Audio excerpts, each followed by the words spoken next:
பெரியவாள் தெய்வம், தெரியாம சொல்லிட்டேன்.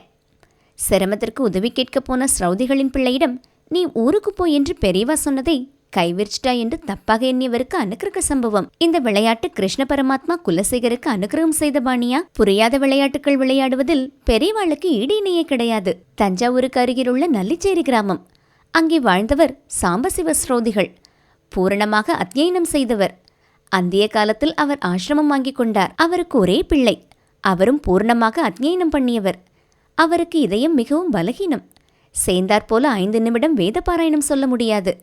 பார்ப்பவர்களுக்கும் பயமாக இருக்கும். இதனால் அவரை இதர வைதிகர்கள் காரியங்களுக்கு கூப்பிடுவதில்லை. தாயாரும் அவரும் கஷ்டஜீவனம். கணீரென்ற குரலில் வேதம் சொல்லும்போது ஆனந்தமாக இருக்கும். என்ன செய்வது? திடீரென்று பிராணன் போய்விட்டால் என்ன செய்வதென்று போதுமென்று சொல்லிவிடுவேன். முடிந்தவரை சகாயம் செய்து வந்தேன்.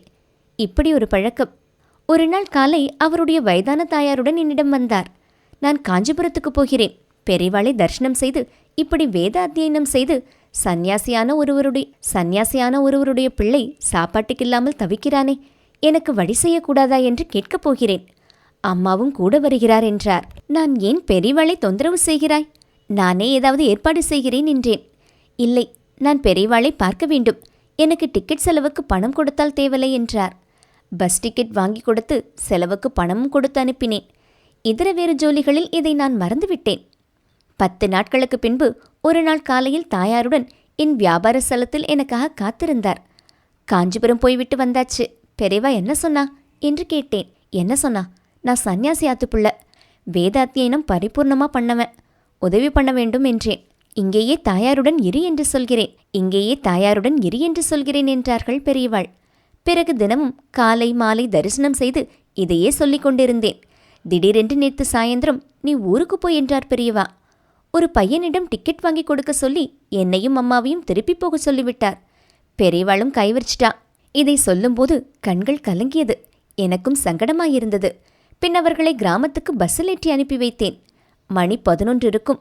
காஞ்சிபுரத்திலிருந்து வரும்போது கையில் கொண்டு வந்த அதே துணிப்பையுடன் இவர் மட்டும் தனியே என் வியாபார ஸ்தலத்தில் பிரசன்னமானார். முகத்தில் தெளிவு, ஒரே அழுகை, விக்கல். பேச முடியாமல் தவித்தார். நின்று நிதானித்து என்ன சொல்லின்றேன். பெரியவாளை பற்றி தப்பா பேசிட்டேன்னு சொல்லி நடுக்கடையில் திடீரென்று நமஸ்காரம் செய்தார். என்ன என்று மறுபடியும் கேட்டேன். ஆச்சரியமான விவரங்கள் கிடைத்தன. காலை 9 மணிக்கு என்னை பார்த்துவிட்டு தாயாருடன் பஸ்ஸில் ஊருக்கு போயிருக்கிறார். தெருமுனையில் இவரை கண்டவுடன் தெருக்காரர்கள் ஒருவர் பின் ஒருவராக வந்து உட்கார்ந்து திண்ணையிலேயே நேற்று காலை யாரோ ஒரு வண்டியில் நெல் கொண்டு வந்து இறக்கிவிட்டு போயிருக்கிறார்கள். நீ வரும் வரை ஜாக்கிரதையாக பார்த்துக்கொள்ள சொல்லியிருக்கிறார்கள்.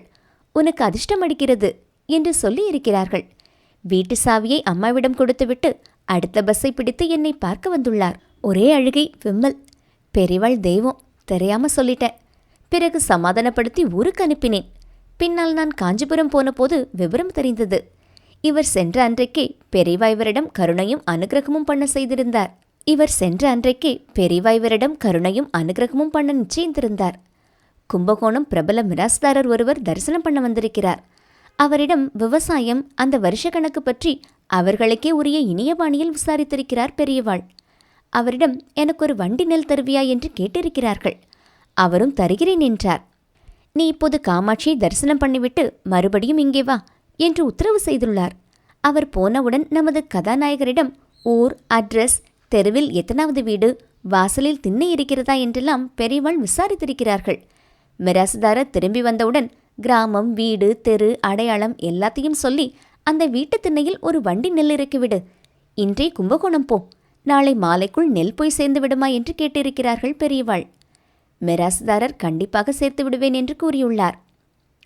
மிராசுதாரரும் கும்பகோணம் சென்று மறுநாள் காலை ஒரு வண்டி நெல்லை இவர் வீட்டு திண்ணையில் இறக்கிவிட்டு தெருவாரிடம் சொல்லிவிட்டு வந்திருக்கிறார். இந்த விளையாட்டு கிருஷ்ண பரமாத்மா குலசேகருக்கு அனுகிரகம்